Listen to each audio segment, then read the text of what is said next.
All right. Let's get fired up here.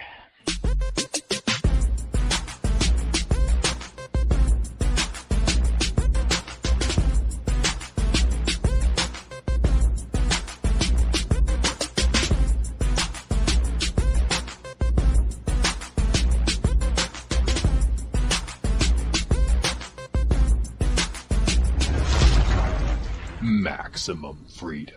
Read. Stay on target.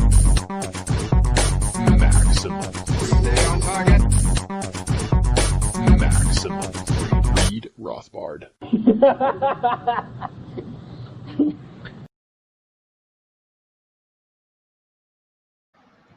Well, hello and welcome to the Actual Anarchy podcast. This is the podcast where we talk about movies from a Rothbardian and Anarcho-Capitalist perspective. Tonight is episode 216 of the show, and we're talking about Stranger Than Fiction. That's right, we're sticking with the theater of the absurd. We did the Charlie Kaufman movie last week, Eternal Sunshine of the Spotless Mind, and we're doing another one that kind of breaks a couple of barriers and plays with narrative, and I think it also does a pretty good job. So that's going to be the one we're doing tonight. We will introduce our guest in just a moment when we get to the last night's person of the show. But I want to check in with the co-host, Taxman Robert Paul Johnson, who, due to my immaculate sports betting, we are now squaresies. You taxed my winnings? You son of a bitch. What's up, D-Rock? Yeah, my dumb chickens choked, and they could not beat Goff. As much as they tried, they're usually pretty good at beating Goff, but Goff came out of whatever injury, and he's probably playing hurt, but it was enough to choke my chickens. So I don't know how many more masturbation alert things I can do, but we'll see if I can. I'll try. Yeah, Goff had a bad thumb too, and on his golfing hand. So Still managed to choke amazing. the chickens. Yeah, even with a broken thumb. That takes some dedication. Usually you switch to the other hand, but he couldn't because he still had to throw that ball. I like it. Right. It's good. All right, well, now that we've made this a PG-13 episode, why don't we move into the last night's reports of the show, and we'll clean things up a little bit for our guests. It's going to be Rachel Kennerly coming up right after this. Okay.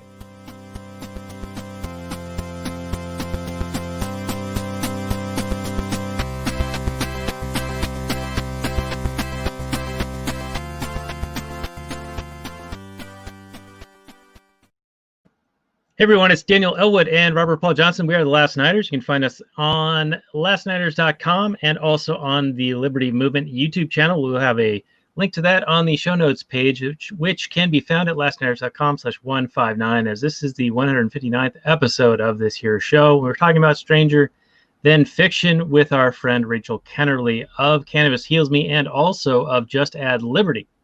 Now, you'd think that a movie where people using barbaric means to threaten violence to take away someone else's stuff would be something like The Croods, which is a movie we were considering doing. But we live in a far more civilized time where they do it with the Fourth Amendment violations and forms in which you have to incriminate yourself.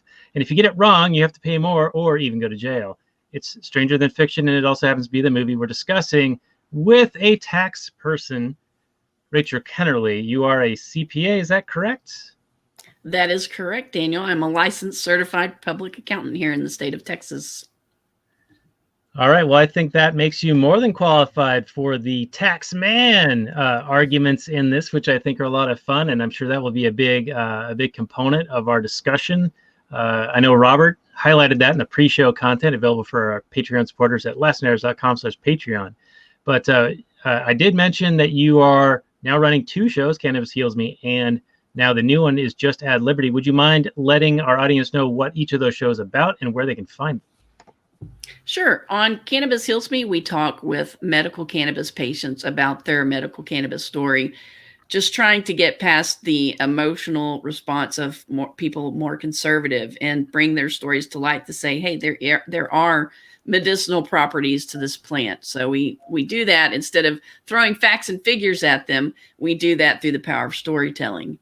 And then on Just Add Liberty, what we're trying to do over there is research ways that we can find more freedom in our own lives, whether it's through self-employment or homeschooling, or a variety of different ways, being more preparedness at having stuff in your pantry in case the world comes to an end and grocery store shut down for a week or two, or growing a garden in the backyard. So just trying to pursue some of those topics because I think a lot of people, especially in the past 9-10 months, have felt pretty helpless about what they can do in their own lives to we're literally gagged and muzzled when we go out in public. And so, just trying to give people ideas, ways to claw back a little bit of the liberty and freedom that have been taken from them.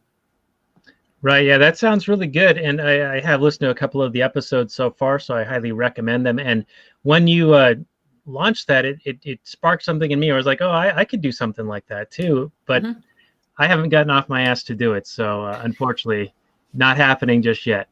But I do applaud that. And we will have links to those on our show notes page, of course. And you've also been on our show many times in the past. We did The Village last year. Around this time, we did something in between then, and a few other. I can't even tell you what movies we've done with you. Do you recall? I know we did Harold and Kumar. That was like our first one that we did. Oh, and then right. We did The Village. Zombieland. And Zombieland, yeah. So I think that's it. I think that's just those three, or maybe there's more. I don't know. I'll have to go back through the archives because this old noggin is getting a year older tomorrow, and it's starting to fail on me, I think. Yeah. So, well, happy birthday a day early. Yeah, thank you. My kids are super excited about it. They wrapped up everything and decorated it with stickers, and made me a journal that I can keep those stickers in after I'm done opening the presents. So, I think it's for the kids, the fact that we're, making a big deal out of it, but it's kind of for me. Yeah. So is it like a big birthday or just some ordinary run-of-the-mill birthday, or is there like a milestone that you've achieved? It's not a milestone, but it's I'm at that point where I wouldn't mind no longer counting or accruing. There's no need to go any higher. We're good. That's we're right. Good where we're at. Yeah, I've been there for a few years. Yeah. So anyway, thank you. Welcome back to the show, and we're of course talking about cue sound effects. Stranger Than Fiction. But boom. Womp. All right, I got to figure out screen share here just a moment because I like to share this stuff with you good people who are listening to this here show. So let's see. Can you guys see this already? Oh, we can see it. But I also see a big, huge Stranger Than Fiction over the top of it. Yeah, I got it sorted out here, I think. Let's see. Is that better? Better? Nope. Oh, I'm sorry. That Stranger Than Fiction. Yeah, that's way better. There we go. You see, this technology flummoxes me. I'm getting so much older and less, not so much wiser. But anyway, this is our episode tonight. So we're going to be doing Stranger Than Fiction. It is PG-13, came out in 2006, comedy/fantasy film, 1 hour and 53 minutes, of course, starring Will Ferrell, Maggie Gyllenhaal, is that how you say her name? Emma Thompson, Dustin Hoffman, among others, including Tony Hale, who is, of course, hilarious in Arrested Development. But this came out again 2006, got 7.5 on the IMDb, 73% Rotten Tomatoes, and 67% on the old Metacritic. And 90% of Google users liked it.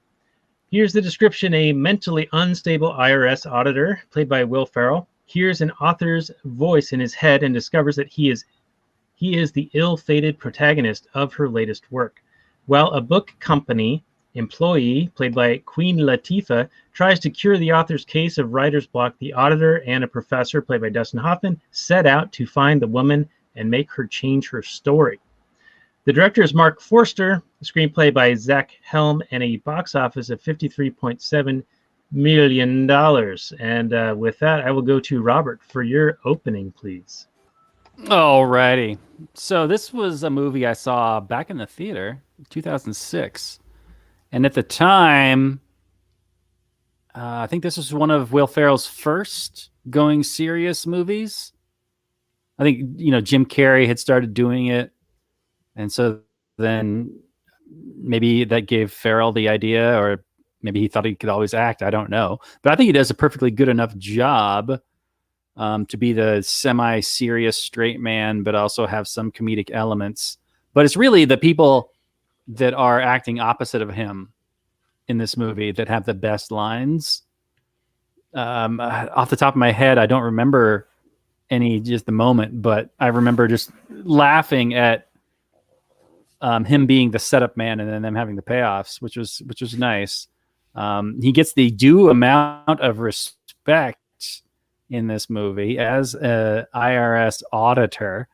I think, I've always argued that almost every single, not every single, but almost every single government agent should face this level of disrespect or outright hatred. I don't know why it's just the contempt. Yeah, it's just the IRS that gets it, but really you're being stolen from by all of them. It's not just the IRS. The IRS is just the collection agency. It's all of them. So it's like getting mad at the messenger instead of, the source. But hey, I'll take what I can get. So the most fun for me in this film is obviously his interactions with Maggie Gyllenhaal when he first goes into that bakery and the whole bakery just starts booing him and jeering him. And everybody's just hating on him, and he just takes it like it's just a normal thing. Tax man. Yeah, some of the best lines. I mean, I wrote down those scenes because those said the best lines. So I do want to get into those, but right now I'm just going to skim over them and say that those are the most intimidating for me because of obviously my political beliefs. But the movie itself is a really fun, creative idea. What if you were writing a story about somebody that really existed and somehow that person was able to hear your descriptions of him as he goes about his day? What would happen? What would actually take place? And it's a pretty fun, creative little story. I like the crisis of conscience that she has at the end when she finds out she's actually killing people. I love the performances by Dustin Hoffman's really fun. He was just the whole way that he's entertaining this crazy person that walks into his office one day. And it's almost like you're enabling some psycho, but he, for whatever reason, maybe just because of the story, he determines that Will Ferrell is not crazy. And I don't know if this happened in real life, how you would ever actually think that they're not crazy. So that, to me, that part of the story was a bit unbelievable because anybody comes around and says, hey, I'm hearing voices. They're talking about me. They're describing what I'm doing. There's no way you're thinking that this is anything that's actually really happening. But in the context of this universe that this story takes place in, it's a fun thing. So that whole, every scene that Dustin Hoffman's in where they're trying to figure out what kind of story he's in is really fun. So I had a great time with this film. I thought that the ending was a little bit schmaltzy, the way that, she just kind of takes the coward way out and saves him and whatever. It's kind of a Hollywood ending, but I'll take it. The whole movie itself, I didn't really buy. The only thing I didn't really buy was Maggie Gyllenhaal falling for Will Ferrell. Yeah, I want to get Rachel's opinion on this. I want to get your opinion on this, Daniel. But I didn't see that romance at all. Like, I can get that he has a little bit of a awkward charm to him, and I could definitely get his romance feeling for her. She's all kinds of sexy and hot. But him being with the IRS and him, basically threatening her with jail time, with all kinds of horrible things that could happen from all that, I didn't get that romance at all.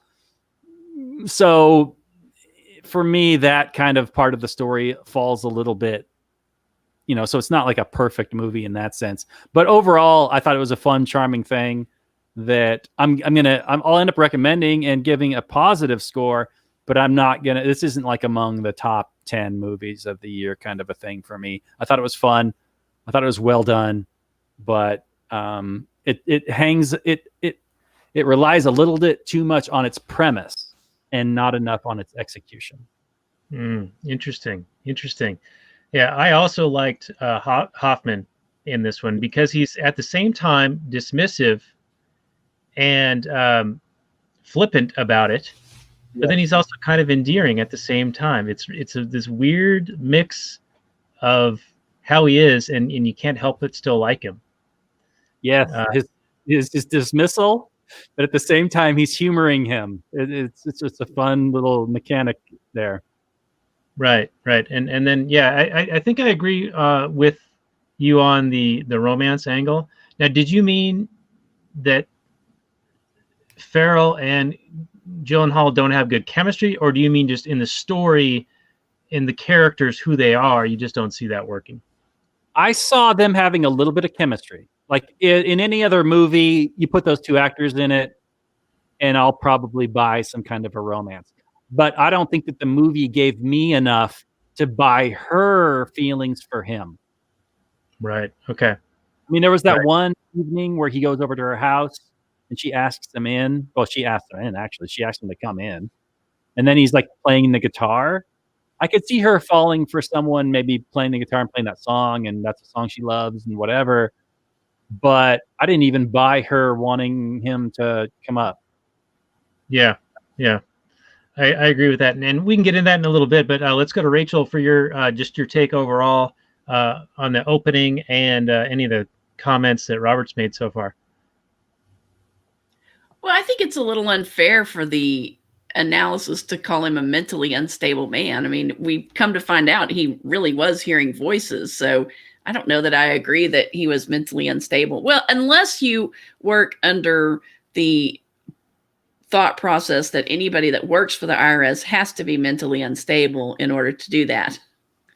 But I didn't think, I mean, the description was kind of meh for me, but as the film goes, this is probably one of my top, 20, 30 films. It's one that we rewatch. We were glad to see that it came on Netflix so that we could watch it. My husband and I both enjoy it.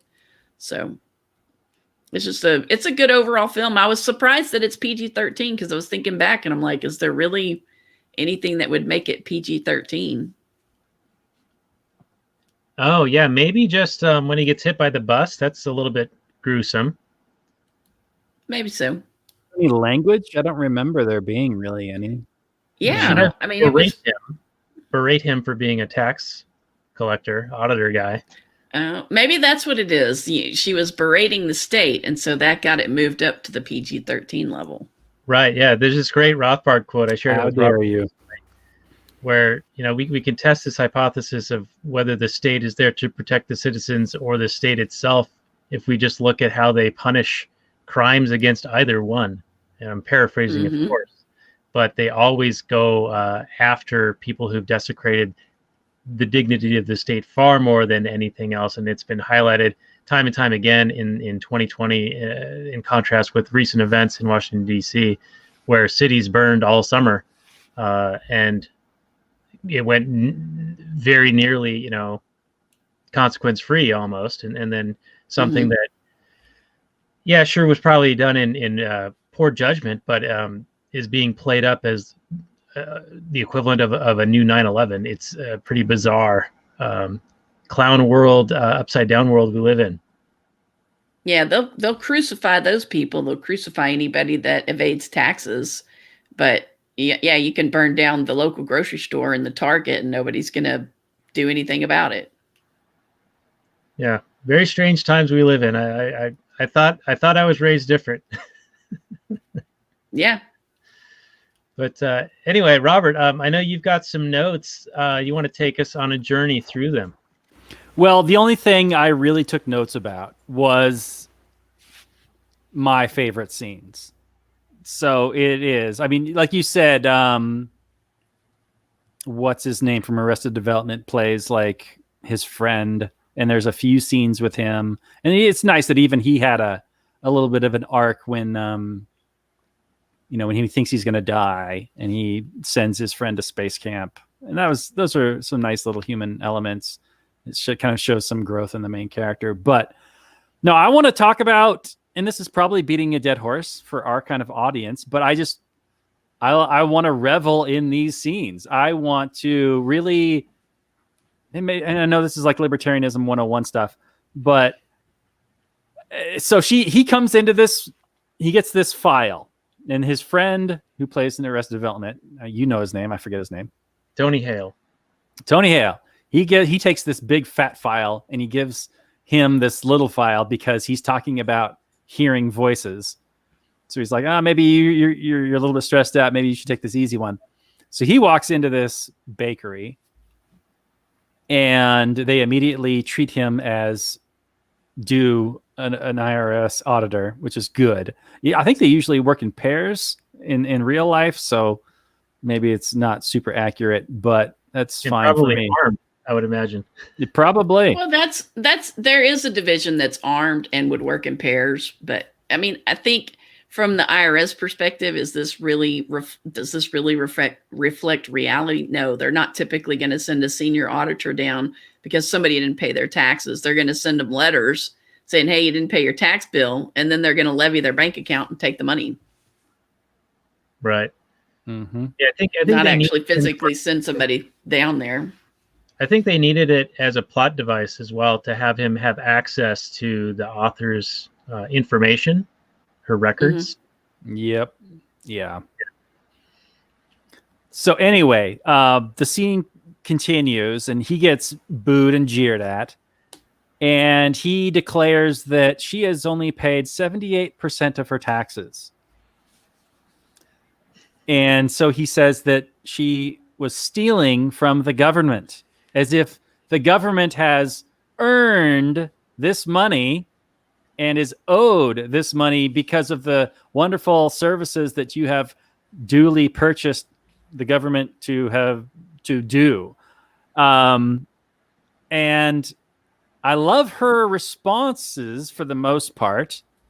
At first she says, I only stole from the government if I recognize your right to audit me, which is a beautiful statement. I think everybody should make. I think far too many people just assume that these people have a right to come in and demand money from you for anything. We don't allow private businesses to just come up and demand our money for a service we may or may not want, but for some reason we allow government to just come up. Now her reasoning for doing it, for only paying 78%, is, it is, I do applaud it for the most part. It's like a half credit. I would prefer that she, didn't pay any of it because you're completely illegitimate. But her stance is that there's some things that she wants the government to do, other things she doesn't want the government to do. So she's a minarchist in that sense. That she's okay with, fixing potholes and putting up swing sets and things like that. But she says that she doesn't want it spent towards national defense, corporate bailouts, and campaign discretionary funds. And he says that is anarchy. Now, in that sense, I'm somewhat agree with him, because anarchy is deciding what you want to pay for, right? Now, it's not paying money to a government to go do a whole bunch of crap, but it is, in the sense, the market way of, hey, I'm going to hire you to do this very specific thing and only this one specific thing, and not to do all these other things with this money. So in that sense, he's kind of right. Now, I think they get the whole idea. Yeah, inadvertently right. I mean, he's saying it in one way and it's not. I'm explaining it in a way that, they don't understand. But Then he asks her if she's an anarchist, and then they get into this little thing about them assembling, and she says, "Wouldn't that defeat the purpose of anarchy if anarchists assembled into groups?" And had meetings. And that is completely wrong. Of course, anarchists can get together. They can have meetings. They can take notes. They can get into groups. They can hang out. They can talk about movies. We can talk about movies and still be principled anarchists. All it means is that we don't have rulers, movie writer. But I do appreciate that they tried to kind of a little bit. This is almost one of the more fair representations that I've seen in a movie, in a mainstream Hollywood movie. It kind of blew me away at how accurate it was, even though it wasn't super accurate. It was damn close. But so it was a lot of fun. Later on, he shows up at the bakery again, and she goes, "Oh, you're here early. You must have a lot of people to extort." Later on. So that I really appreciated. It's really kind of digging in that he's there threatening her with, violent force, and that this is, somebody who is a violent thug, not to be trusted and not to be played nice with. And the fact that she ends up falling for him and they fall in love and whatever kind of betrays all that. But I do appreciate that those lines are in the movie, and those scenes are in the movie, and that he's treated as such. Because usually if you see an IRS agent in a movie, it's not given this level of depth as to why we don't like the IRS or government in general. So yeah, that's fun stuff. Is it just me, or did you find it almost shocking how they treated him when he walked in? Because to me, I've never considered that being a way to treat someone, even if they are there extorting you, because they have this cover of legitimacy, and it's been indoctrinated into us and all of that. So that was actually pretty shocking to me. But and Rachel, I'll direct this to you. Have you ever seen people respond in this way? I'm not sure to their face. Yeah, not to their face. They may call them every name in the book when they get the letter or whatever, but they're not. I think that's, as a tax provider, as a tax professional, I would not recommend treating someone who's going to assess you additional fines and penalties in that manner. I mean, it's kind of like you get more flies with honey than vinegar. So some people do. So I had a tax attorney friend, and he gave them no quarter, no respect whatsoever. But golly, they've got the power of the state behind them, and she's just a little baker. So I wouldn't do it. I don't talk to them like that, and call me a wuss if you want, but I feel like I get better outcomes by not being a jerk, even though you want to do that, but they hold your fate in their hands. Yeah, it's an asymmetrical amount of power being wielded on either side, right? Right. And it is a little unbelievable that she would fall for this guy who has the potential to cost her a lot of money. I mean, there's nothing less sexy than an IRS agent. I mean, that would kill any sort of emotions. Yeah. Well, I guess we can get into this now. So Robert, what kind of questions did you have? And before you mention that, I just want to throw out there that I felt like his approaching her with just, "I want you." It was almost, we'd almost done the Crudes with you, Rachel. That was like a caveman come on to her. And I can't imagine that would be successful. But it was a little bit like, it was in truth to his character, right? He was being true to character. Like, he was he's a nerd. He's a very direct, like, on the spectrum guy that has to deal with these beings called human beings, and he's just trying to kind of figure out how to do that. And I personally find that kind of directness refreshing, because usually there's a big song and dance, and you're playing this game and you're not sure what's going on, and you're doing a whole lot of guessing, and that can be fun too. but there's a certain amount of, I don't know, relief that you get when you know where you stand with somebody. And that I can think could be attractive. I don't know from her perspective. We don't get a whole lot of information about her character, especially leading up to their interaction. So we don't know where she's at in her romantic life. We don't know if she just got out of a breakup or what if she's on the hunt or, looking or what, or just had her heart broken, or we don't know. All we know is that somehow, for some reason, this smoking hot, gorgeous woman who works in this bakery just happens to be single, and for some reason falls for Will Ferrell, the tax IRS man who is extorting money out of her. Right. So who's socially awkward. she obviously doesn't have very good judgment. Yeah. I'm not saying that Will Ferrell isn't a, I don't know, catch.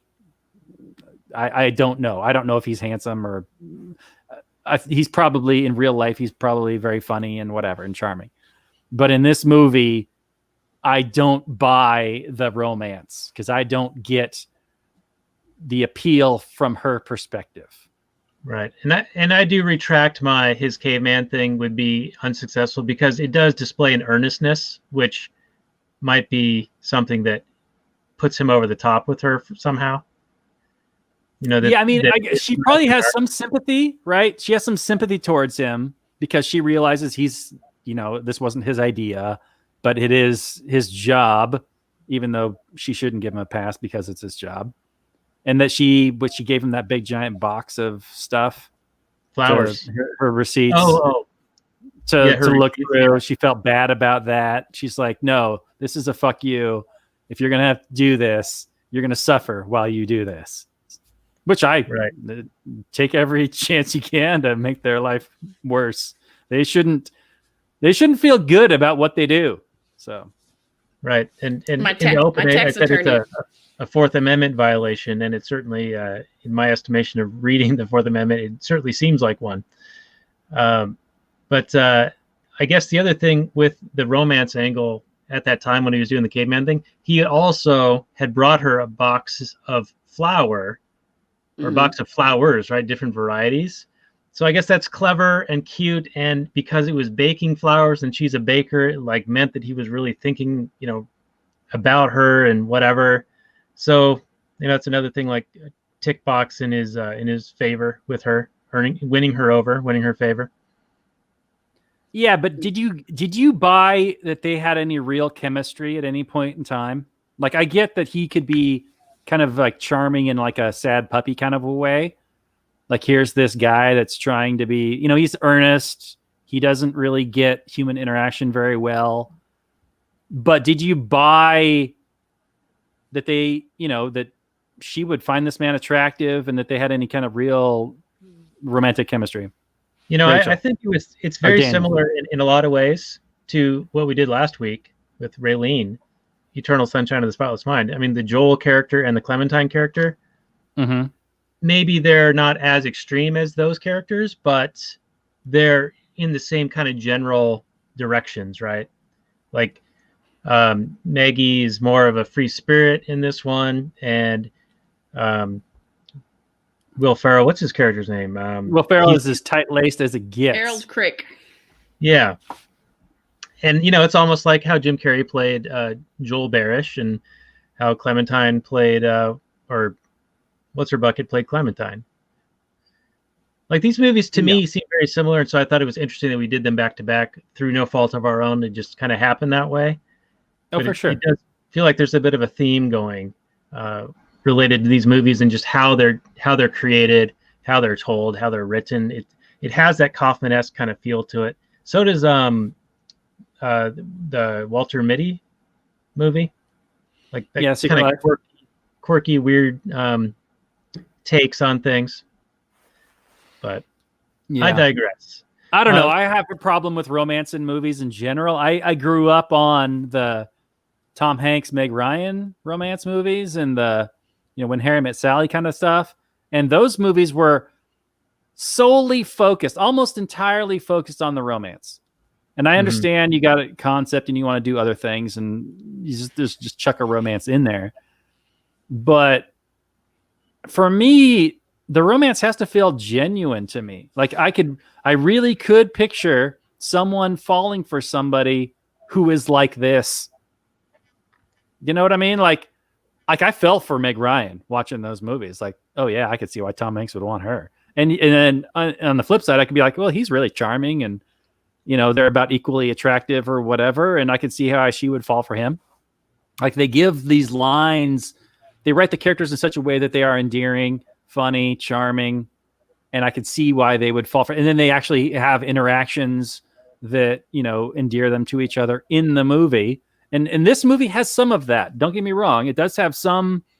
They do some things that endear each other to them, but man, I just don't think the movie gave me enough to really fall for it. Especially not the way in which, at the end, when she's like coming to his bedside and like, I mean, I get it. She has feelings for him and he's sick and almost dead or whatever. But I just wish the romance was just a little more fleshed out. That's all.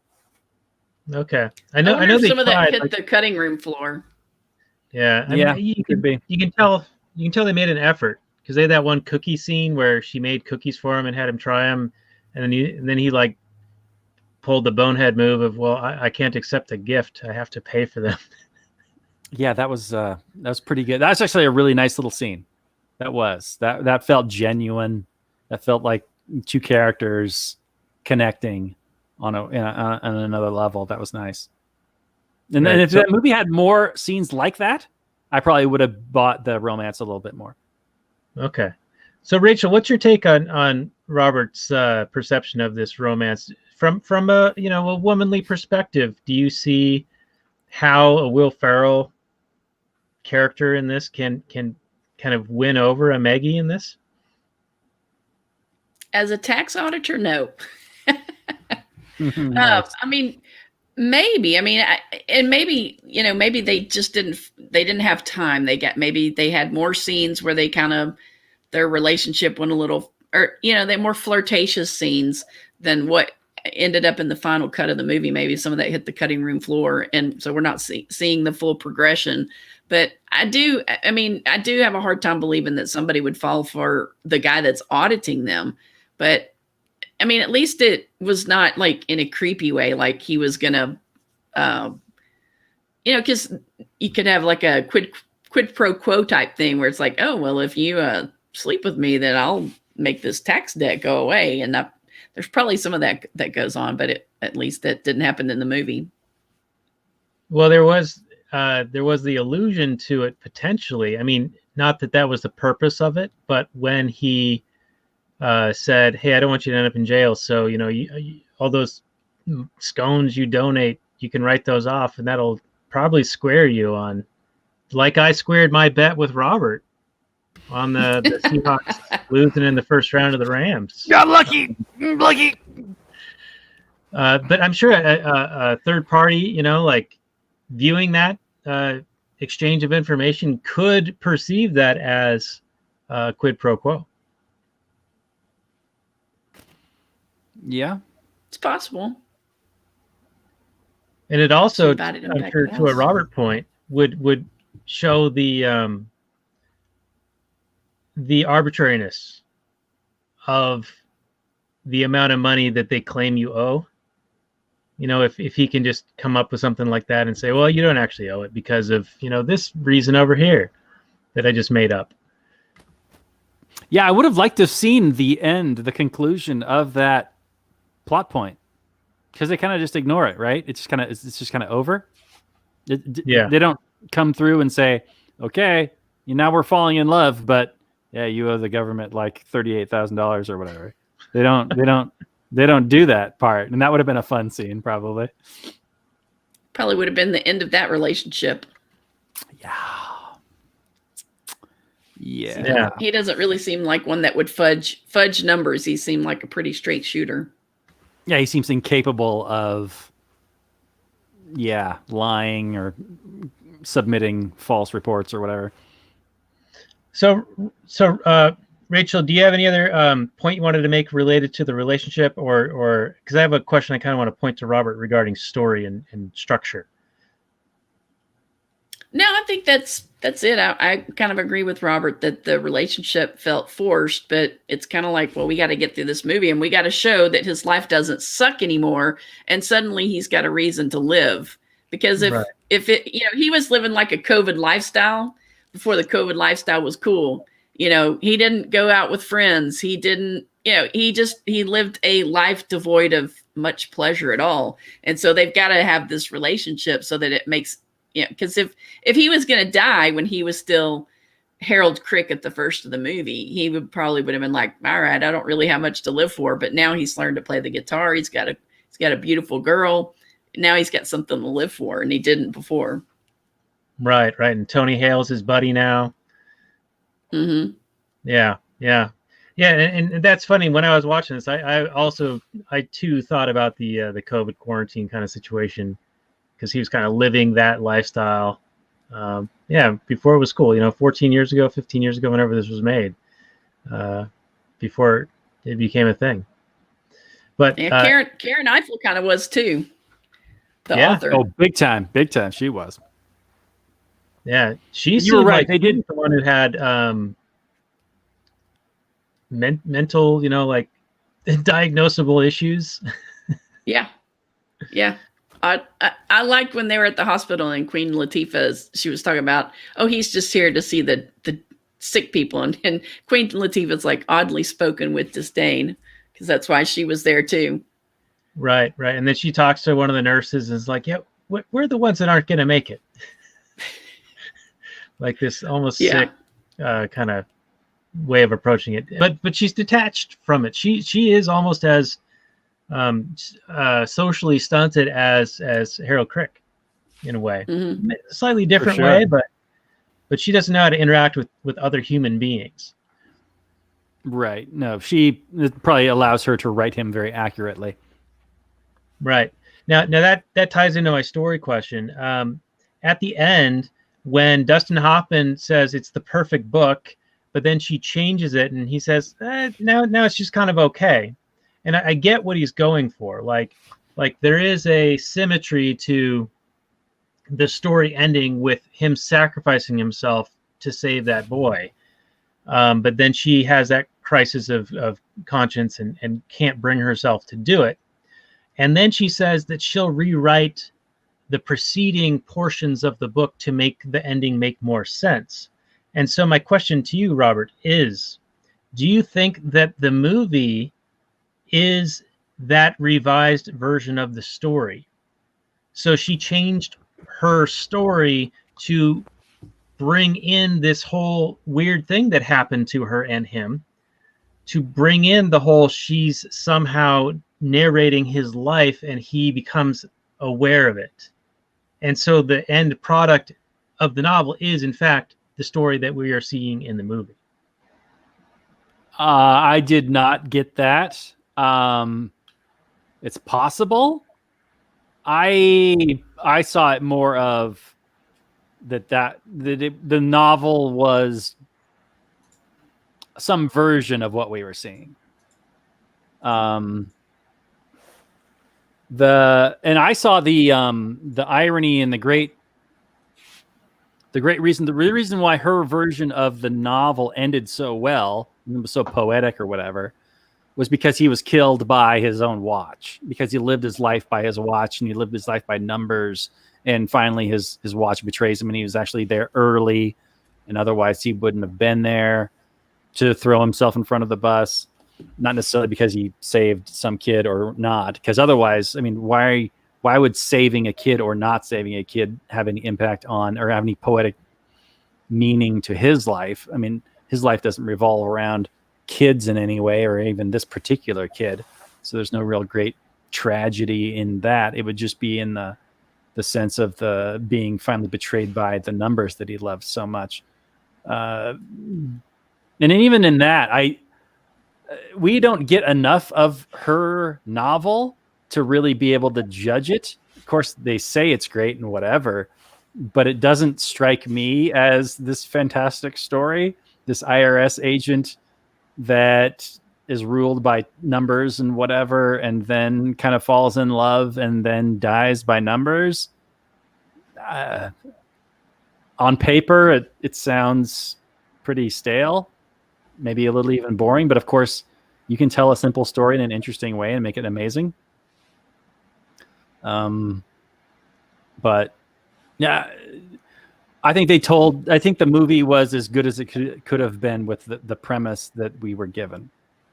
Right. Okay. There were some great comedic moments with him hearing this voice. And then of course the whole interaction with the Hoffman character, who was just fantastic. And I think really cements and elevates this film. Without the Hoffman character, it is a much more dull movie. Although I think the writer character lady was also excellent. Yeah, she's great. The Queen Latifah character, I didn't really get a whole lot out of. I'm not even really a whole lot clear on why she was there, other than to give the writer lady somebody to talk to and somebody to make fun of. Right, for the exposition of it. Right. She's basically there to provide a time crunch. Like, hey, the publishers want this done finally, and you've been sitting on this for a long time and whatever. Right. Now, that actually plays into related question to my comment on the story and the fantasticality of it, of this whole like concept of she's created a character and it turns out that he's real somehow. She'd been working on this book for 10 to 12 years, right? That's what they talk about. Yeah. She's been in that one interview she gives. Yeah. Right. And he's been a tax accountant for 12 years. So I'm wondering if in the fantasticality of this, she manifested him 12 years prior as a fully formed adult IRS agent who was just on this routine of numbers and whatever.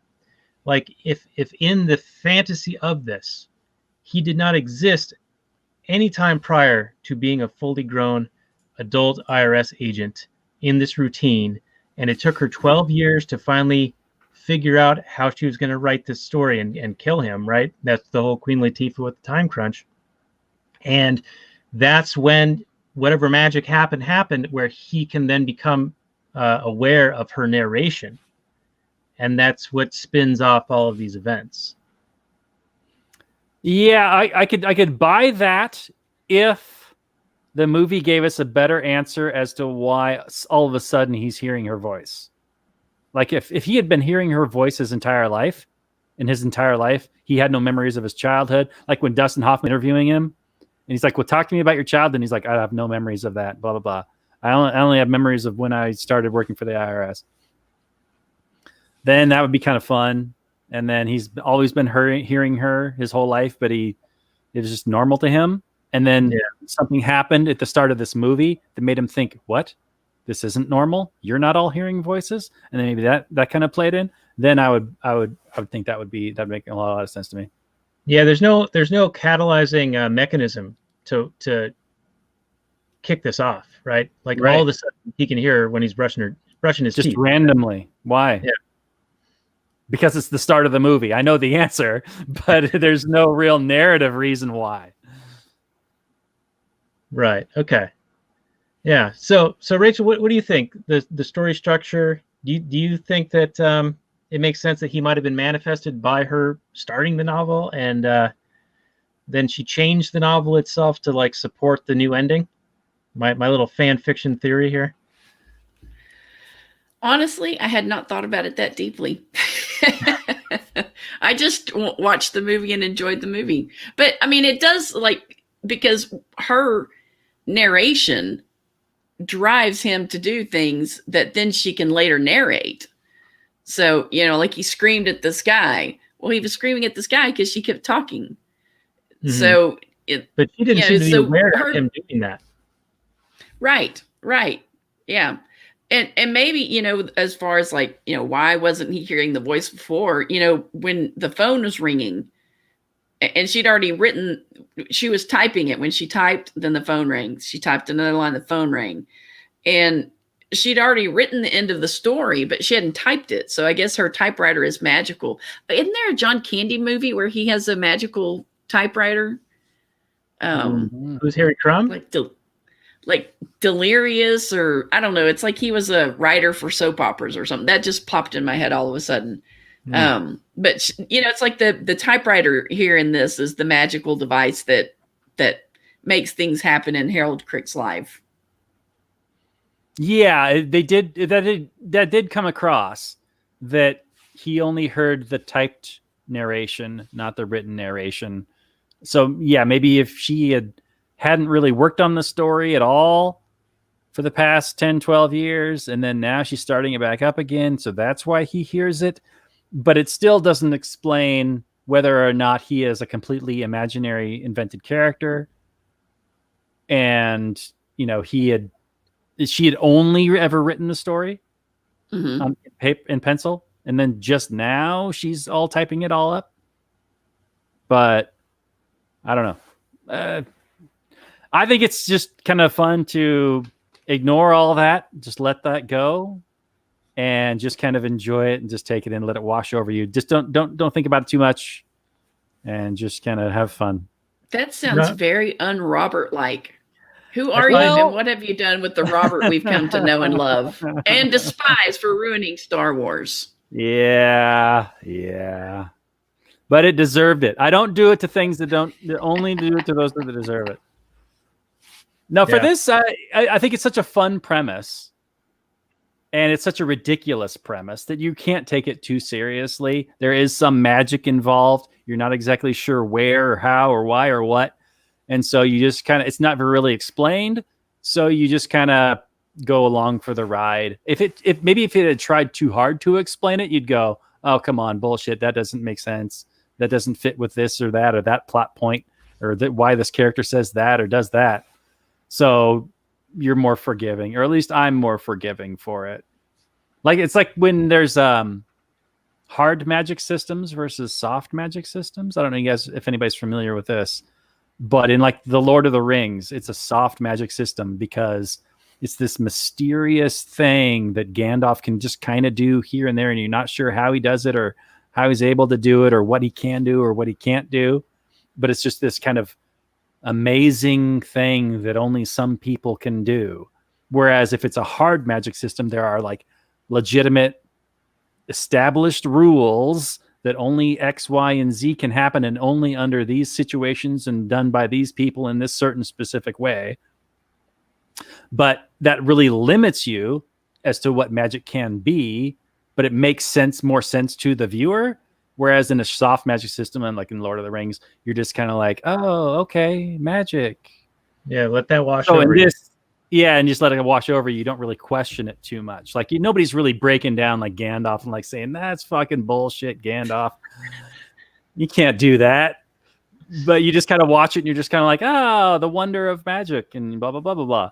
So I think in this movie, you just kind of let it wash over you and you're just kind of along for the fun ride. Unlike when Wonder Woman can fly. Yeah, that's fucking bullshit. Or that an island, fucking lightning bolt. Get out of here. Or that an island full of women would all get along.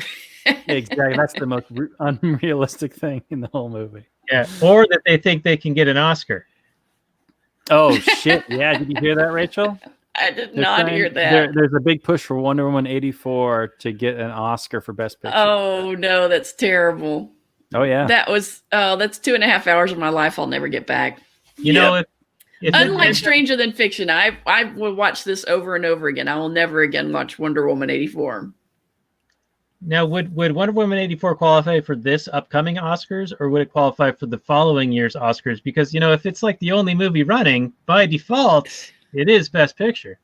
You got no other movies. Yeah, because wasn't there when Netflix won something, like there was a big anti-Netflix push in Hollywood to be like, no, these movies don't count. They're not real movies. Only movies that make it to an actual theater and are released by these people and blah, blah, blah, blah, blah. So I think probably with the big push to go to streaming services, that'll go away. But yeah, I remember that. That was dumb. But, classic protectionist move. Well, they're being inconsistent again. What a shock. It's okay when we do it, but not when these other people do it. How consistent of them to be inconsistent. Yes, consistently inconsistent. We expect nothing else from them. All right. So Speaking of consistently inconsistent, I thought since we're talking about an IRS auditor and as the subject of our movie here, I thought I would share a little good news. Y'all have probably seen the news that the IRS is planning on upping their audits of small businesses. what They're small going to up them businesses remain? Yes. Right, exactly. Yeah, the ones that are left. No, they'll still audit ones that are out of business and still try to collect money from them. So that they're equal opportunity auditors, but they're supposed to up them by like 50%. But I know that sounds like a huge number, but they really don't audit that many. The audit risk is pretty low and has been for quite. Do you all remember the thing where the IRS had shot these educational videos where they were dressed up like Star Trek, and then they found out that they had done like these? Yeah, like a few years ago, they got a lot of their funding cut. I guess it's probably been 7 or 8 years ago. I don't remember off the top of my head, where they lost a lot of their funding because they were taking their budget and using it to create these training videos where they were like Star Trek themed. Oh, wow. Which makes it kind of funny that that guy wants to go to space camp in the movie Stranger Than Fiction. But they were just spending gobs of money on these Star Trek themed training videos. And so Congress came in and kind of smacked them around and cut their budget way down. And that's been, I can't remember if that was when, guess it was still when Obama was still in office. And Wow, so audits have been way down because the IRS's budget was cut. And now they're bumping it up. But like in 2018, they only audited 140 partnership returns out of all 4 million that were filed. So even if they up the audits by 50%, that's only 210 partnership returns out of 4 million.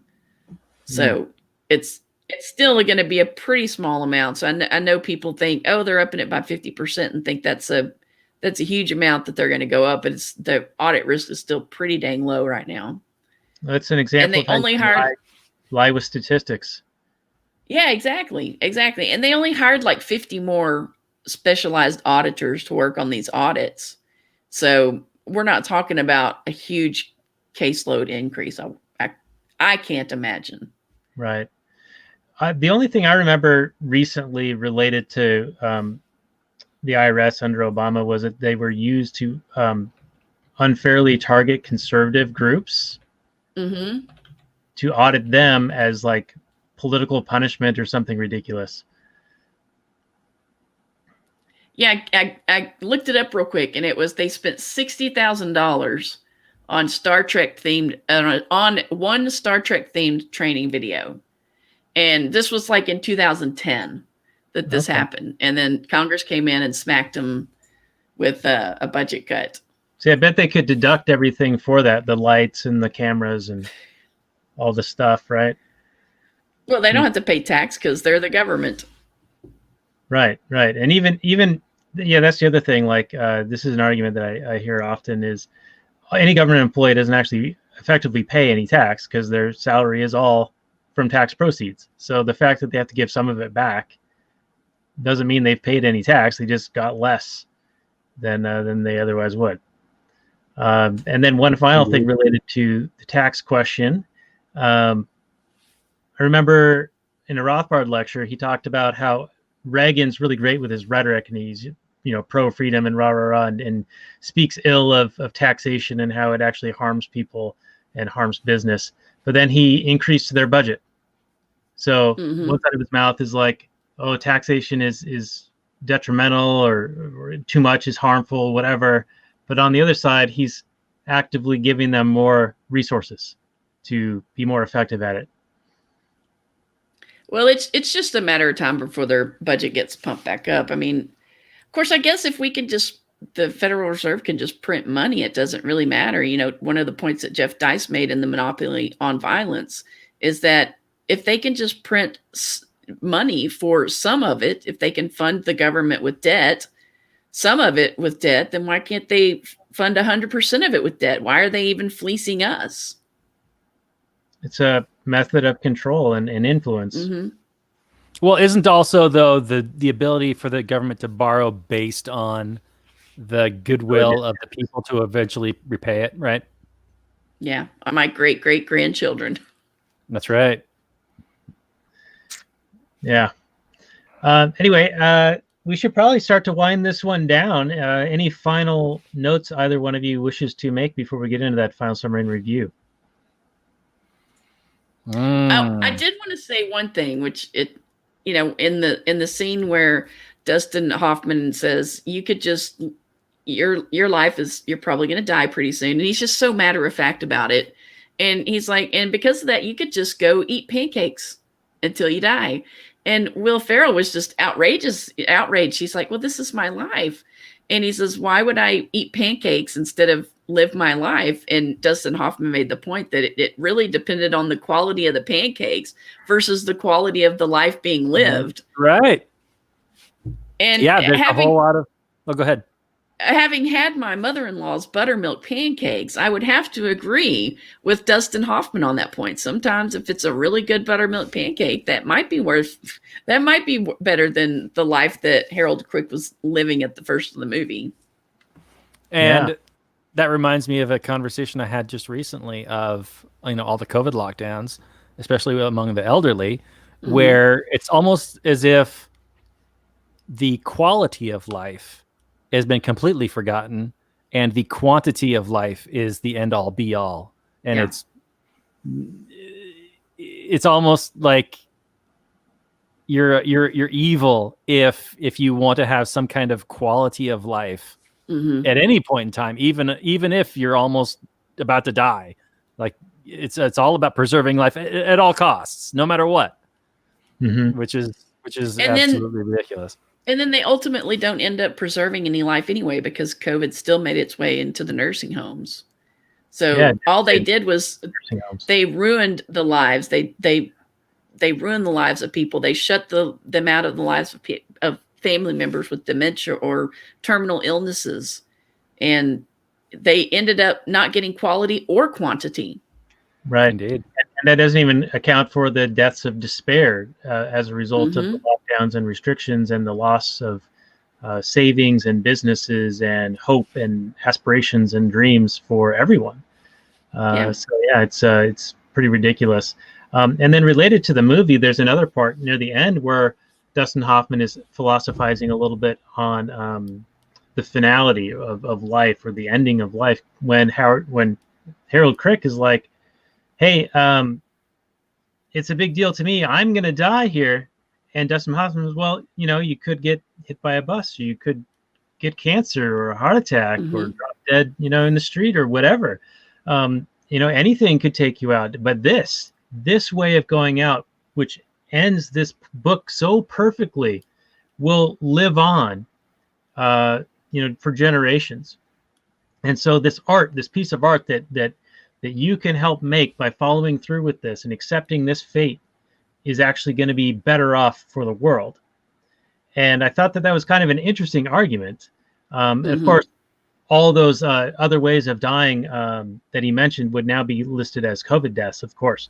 But I did think that Dustin Hoffman was making a good point. Like, you can go out.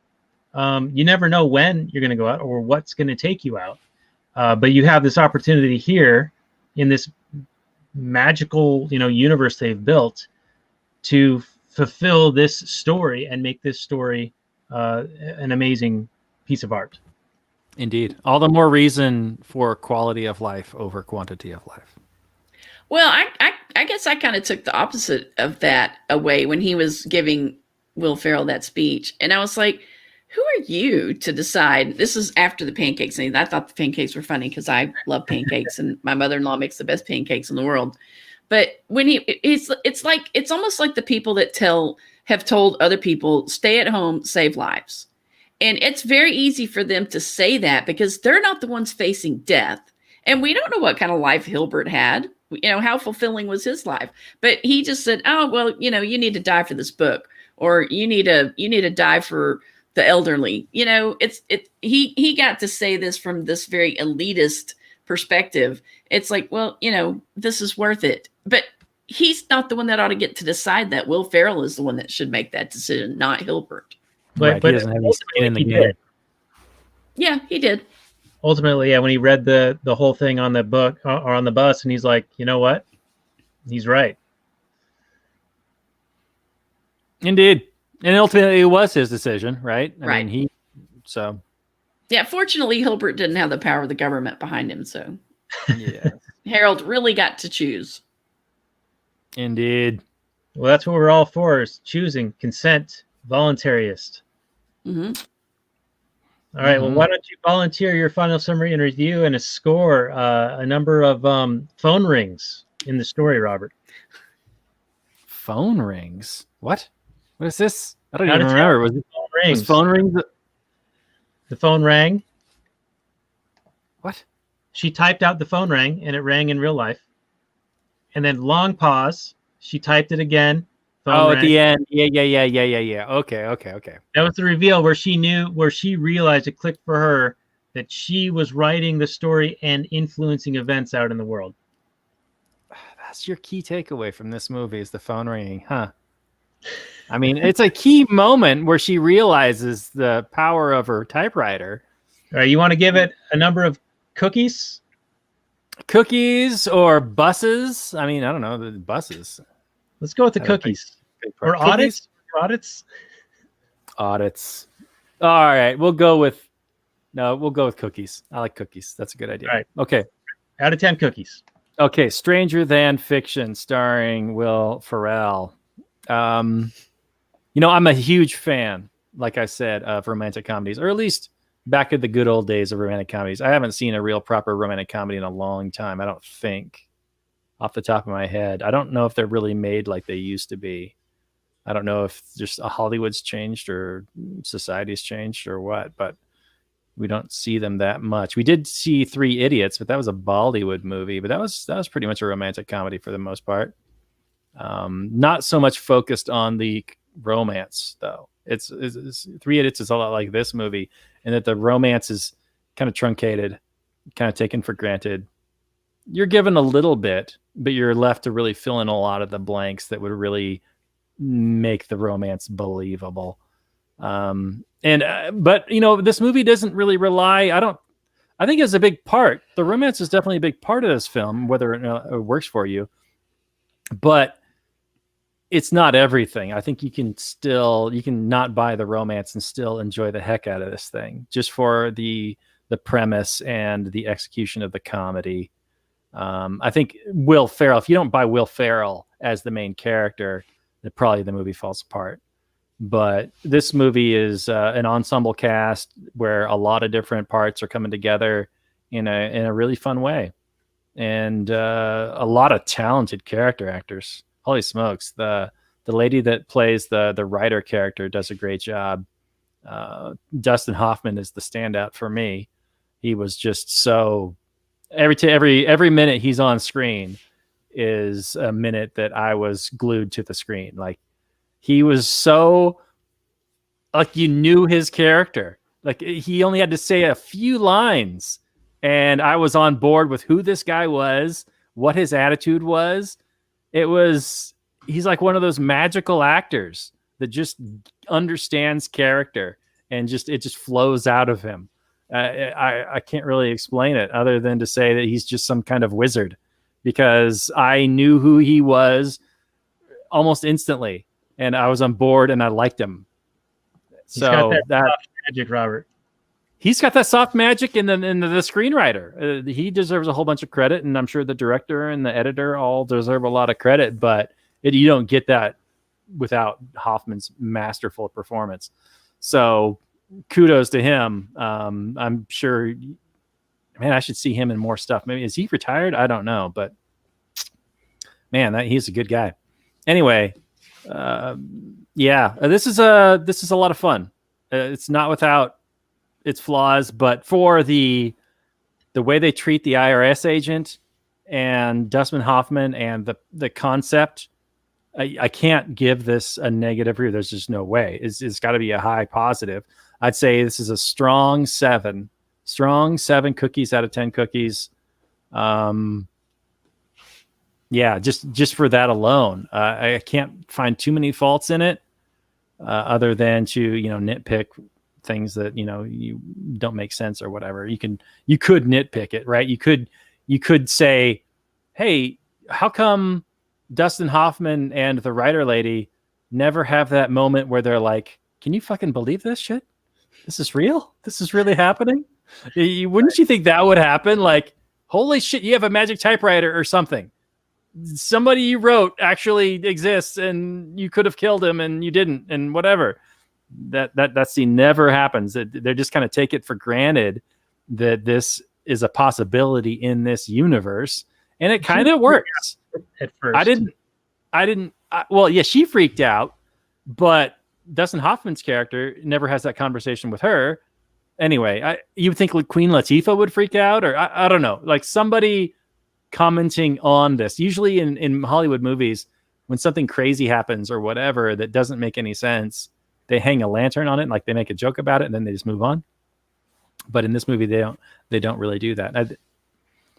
Like you said, the main writer character lady kind of has this crisis moment where she freaks out, but nobody else really, other than Will Ferrell, thinks it's weird that this happens. But whatever. It didn't break my enjoyment of the film. It was a lot of fun, and yeah, seven strong cookies out of 10. All right, very good. Homemade, not store-bought cookies, like made by Maggie Gyllenhaal. It would sound fantastic. Unless, of course, they're David's cookies. Those are the best store-bought cookies that actually taste homemade. I don't even know if I've ever had those. Do they sell those around here, Daniel? Do you know? If it doesn't say gluten-free on it, I have no idea. That's right. Yeah. Well, if Texit comes to fruition, your wife and your girls can try it. Right. Yeah, we were talking about that a fair amount in the pre-show bonus content available for our Patreon supporters. Go to lastnighters.com/Patreon and hear us talk about secession and Texit and whatnot for about 45 minutes, something like that. But anyway, Rachel, let's go to you for your final summary review. And how many cookies do you give this one? Well, I enjoyed the film. Like I said, we watch it pretty frequently. We didn't buy it, but we watch it when it's on Netflix or when it's free. Maybe we've rented it before, but I don't remember. I love Dustin Hoffman's performance in this, and Emma Thompson. As I rewatched it the other night, I'm like, she's really good in this role. So it's great, and it is odd to see Will Ferrell playing the straight man and everybody else kind of being the comedic characters. So it's a nice to see that juxtaposition between him being the solid guy and everybody else kind of being the funny ones. And there's some great one-liners. I love watching movies where there's great one-liners in it that I can say later in relation to other things.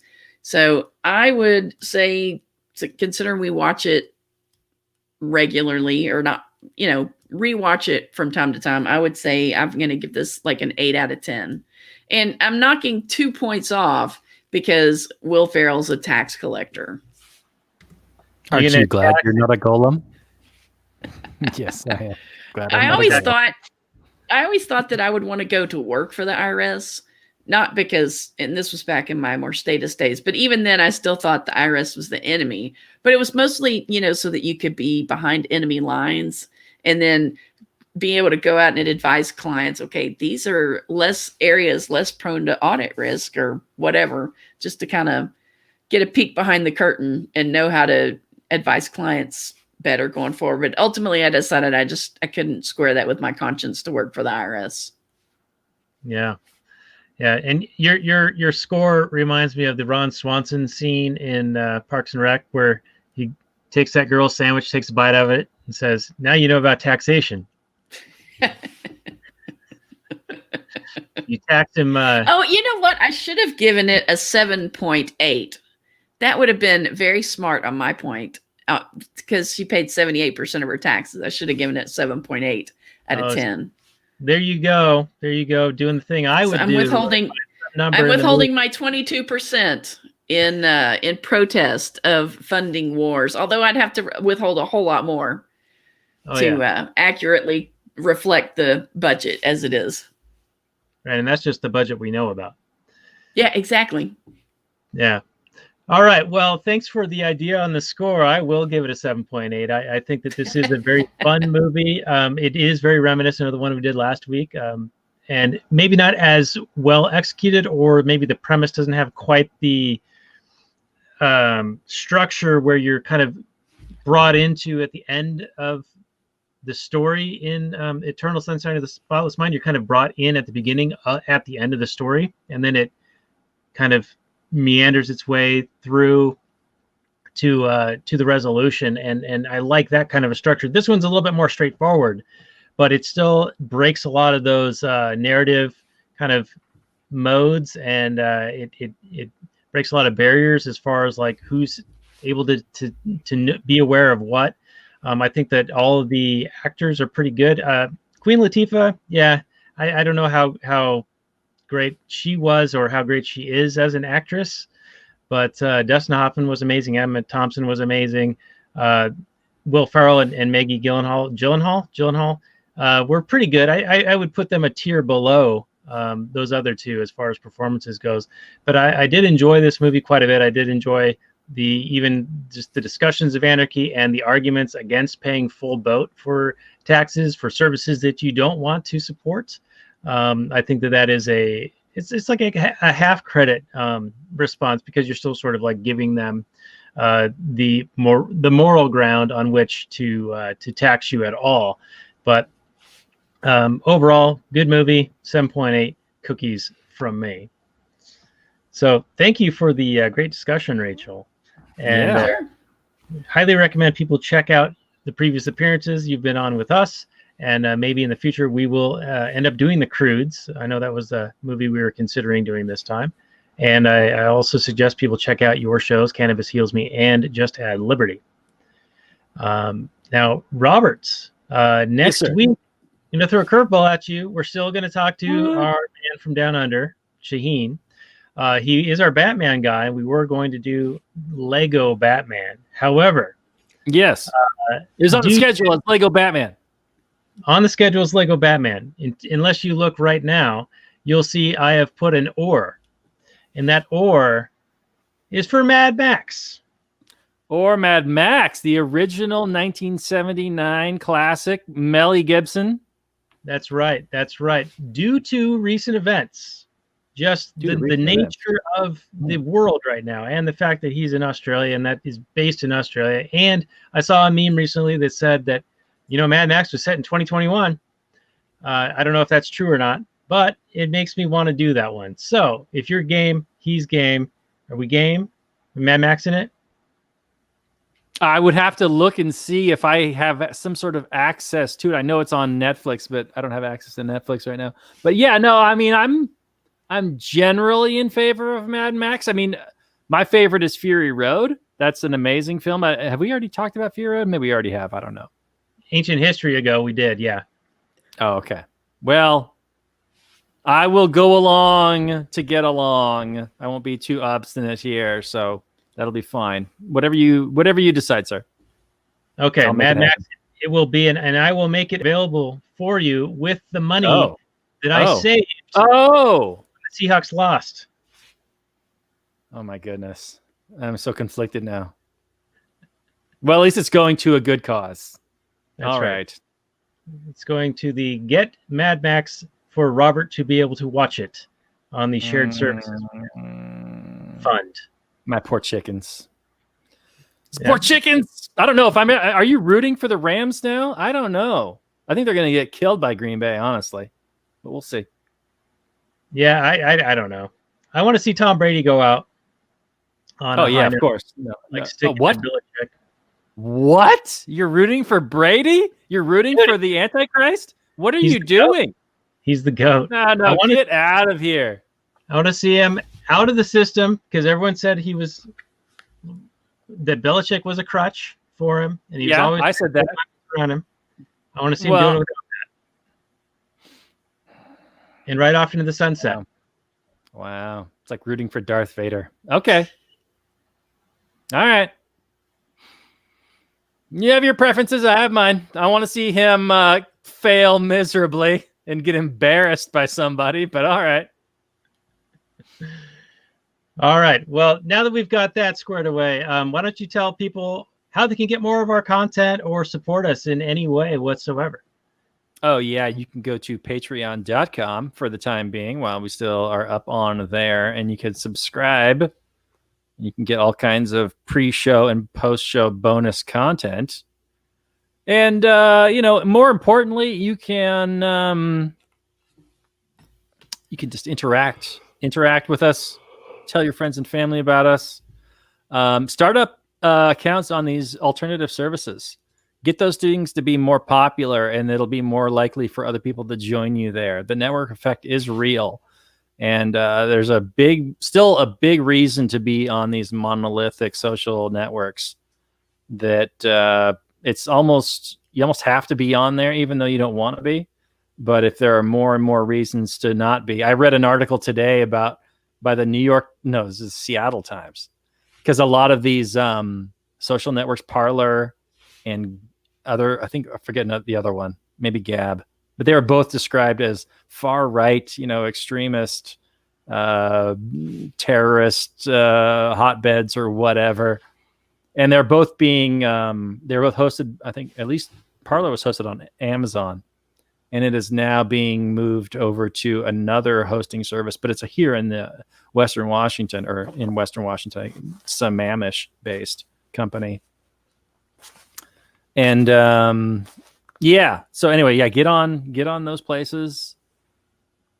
They're not, as you would know, they are not just Nazi terrorist hotbed propaganda. They're just people that have been disenfranchised, been kicked off of, these left-wing sites. And so they want to go somewhere else. And then they get demonized for going somewhere else. And the somewhere else they go. And it's really just the left being upset that they don't control everything. It's really what it is. It just smacks of petulant crybabiness that they're just going to demonize anything they don't have total control over. So obviously you're not going to be swayed by their arguments. That they're not, far right extremist hotbeds. They're more free speech platforms that aren't going to go around censoring and data mining you. So that's pretty attractive. And I understand, though, the network effect is real, but go over there, start your accounts. And I understand the interfaces aren't quite as friendly. It'll take some getting used to, but eventually we can have a more competitive market in the social media field. So that would be a help to everybody. And if you help everybody, you help us. So thank you very much. Because we're part of everybody. We are all one. Borg-like. You will join the Borg. All right. Well, hey, that's our show, everyone. So do check out Rachel's shows as well. I also wanted to say "Smells Like Liberty," but no, it's just ad. It may smell too. You never know. And Cannabis Heals Me, and we'll be back next week with the great Shaheen from Australia, talking about Mad Max. And with that, we'll say good night from last night, everyone. Peace out.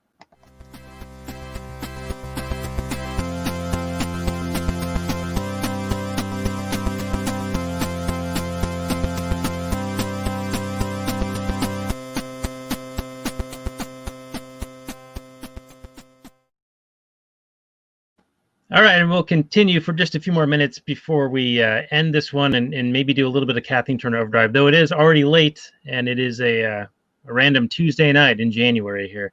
But Robert, you brought up a pretty interesting point, and this isn't really related to the movie per se, but the whole idea of going to alternative platforms and whatnot. And I got to admit, I'm in the midst of transitioning a couple of my accounts to different things, and I'm interested in opening some new accounts elsewhere as well. And I also have seen the demonization of these other accounts for merely being pro-free speech and not being willing to censor what can be said or discussed, because that's always a sign of that you're afraid of what people are going to say, because, what's the worst they can do is persuade you to think something else. I mean, unless they're directly inciting violence or, trying to actually commit a crime. But they've played all these word games recently where they've sort of restructured how the meaning of the word insurrection or inciting of violence actually is anymore, to where it's been stretched so far that it almost is meaningless, and you can almost clarify anyone as being guilty of these things, as it seems that they're trying to do by classifying nearly 75 million Americans as potential domestic terrorists simply for voting for Donald Trump. That being said, there is this problem of all of these different platforms being different. Like that there's so many different options and none of them are that great just yet. But when everyone goes scurrying off into these separate corners, you sort of do sever a lot of those connections. And it seems like it's kind of difficult at this point to know where people are going to congregate, or at least people in your circle are going to congregate. And that's one of the problems with the network effect of Facebook, is that you have that familiarity and that network of people who you're used to are all there. Whereas now some people are going over to Gab, some are going to Parler, some are going over here, some are going over there, some are doing Telegram, some are doing Signal. And even those places are getting attacked and shut down and all of these things. So it does seem like we're in a very odd transitional phase, though I feel like I'm monologuing here, but I have high interest in shutting down my Twitter, shutting down Facebook, shutting down Patreon, shutting everything down and going to alternatives all across the board. It's just a matter of what alternatives are going to be viable, which ones are going to achieve network effect status, and which ones are going to be immune from the backlash by big tech and the left outrage mobs. And final point, where the hell is the ACLU? When we were kids, when we were left-leaning, when we were all for, keeping the government out of the bedroom and the moralizing of the conservatives, the ACLU was defending Nazis, neo-Nazis, for their right to say what they wanted to say. And whose quote was it? I don't agree with what you say, but I will fight to the death for your right to say it. What happened to that? Take it away, Robert. It died. Yeah, that died. It was shot, buried in a unmarked grave with just like a little bit of dirt sketched over it. Yeah, the principled left is long gone, and the old guard of the left, that would be somewhat principled or mostly principled, they're dying off, man. And it is more about power and control and using whatever tool to bludgeon you with that works at the moment, not even if it completely contradicts what they used to bludgeon you with yesterday. So what you said about the network effect is real, absolutely. But I don't really know this to be true or not, but I suspect that it'll be a bit like, dipping your toe into very cold water. At first it seems painful, unfamiliar, unsure of what's going to happen. But then once you actually get in, then it'll soon to become and feel more normal. So I think you'll miss out on the features and the people on Facebook and Twitter and whatever. But as it's like moving to a new town when you were a kid. You didn't want to leave your old friends, but your parents said, you know what, you'll make new friends. And, your parents were right. It's a shame, but I don't see, when the vast majority of the left are not interested in actual intellectual, honest discourse. They are just interested in bashing you over the head and calling you the worst names in the book. And you have to conform to X, Y, and Z. Oh, and by the way, it'll be A, B, and C tomorrow, but and we're going to change everything and change the rules, and we're only going to apply the rules to the people we don't agree with, not to the people we agree with. We'll let them get away with murder. We don't give a fuck. It's just going to encourage people to leave. So we can be, the trailblazers. We can get over there and we can set up shop. And when our friends come over, we can welcome them home. Well, the problem is they're not even content with us leaving. It's like everybody that tells us we'll move to Somalia. If you don't like the U.S., move to Somalia. And so we all move to Somalia, and then they drop a nuclear bomb on Somalia. So they're not even content with us leaving and going off to our own little corners. They still want to control us. They still want to dominate and control. But like, look at all these neo-Nazis that go to the parlor. Let's shut them down because reasons. But that's I heard Gab hosts their own stuff. They have their own payment processor. They're completely independent, and they basically cannot be shut down other than, the government turning off their electricity or something. I wouldn't put it past them. Yeah, me neither. That's why Thomas Massey's off the grid. Yeah. Oh, is he? He's a fairly likable guy when it comes to politicians. He's up there. It's a low bar. Yeah, it's very low. It's almost as low as being a good guy for a tax collector. Low. Oh yeah. His home is totally off the grid. He's in this documentary or something, and they're talking about his home. And he said, the reason I'm off the grid is because the first thing the government does to you when you're not doing what they want you to do is they turn your power off. Oh yeah, we saw that. It's kind of hard to Los Angeles with people who are not following restrictive guidelines or having parties or whatever. They shut their power off. That's right.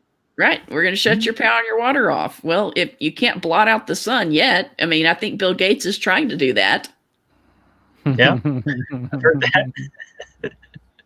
Putting aluminum in the air or something to like reflect a lot of the energy, something like that. Something, I don't know. And, I was talking to some friends of mine because I had a guest on a couple weeks ago, and we talked about vitamin D and how important it is and the role that it plays in keeping COVID from getting as bad, having such a severe case of COVID. And then I was talking to some friends of mine, and they're a little further out there as far as like, and I don't know, because it's like you only have the capacity to dive down so many rabbit holes. So like, I've not dived down the 5G rabbit hole. They're like way down in the burrow, down there with the rabbit hanging out. And then they've also done, more of this Bill Gates stuff. So I was talking to them about vitamin D, and they're like, oh, well, Bill Gates is trying to put the sun shield on, and it would prevent the sun's rays from getting through. So, I mean, that if that's the case, then that prevents us from being able to get vitamin D. And anyway, so we had a little conversation about that. And yeah, I put my tinfoil hat on for a little bit, but then I took it back off later. Yeah. Yeah. I think the occasional wearing is interesting, diving down a few holes here and there. But yeah, if you take all the pills all at once, it's a bit much. Yeah. Yeah. It's like I can only take one or two at a time, and I still have to seem somewhat professional in my chosen profession.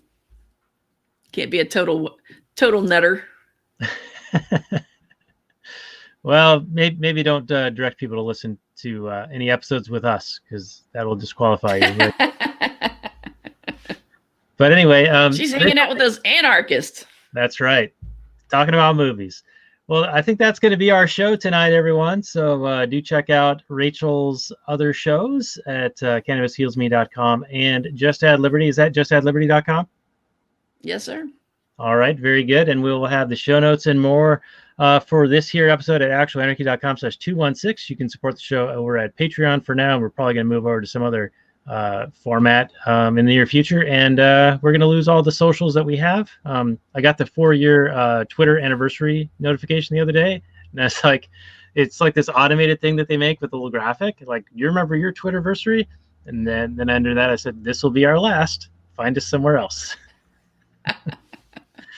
Because if they don't kick us off, I will eventually leave, but they're going to kick us off pretty soon, I'm pretty sure. So anyway, that's our show. Everyone, peace out. We'll see you guys next week for Mad Max with the great Shaheen. And Rachel, we'd love to have you back in the near future, maybe Crudes or something else, whatever you're interested in. And with that, we'll say maximum freedom, everyone. Peace out.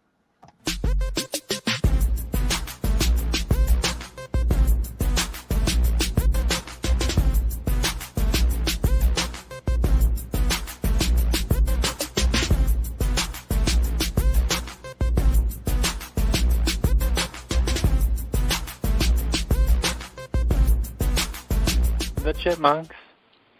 CHIPMUNK. We're the chipmunks, guaranteed to brighten your day. Do do do do do do do do do do do.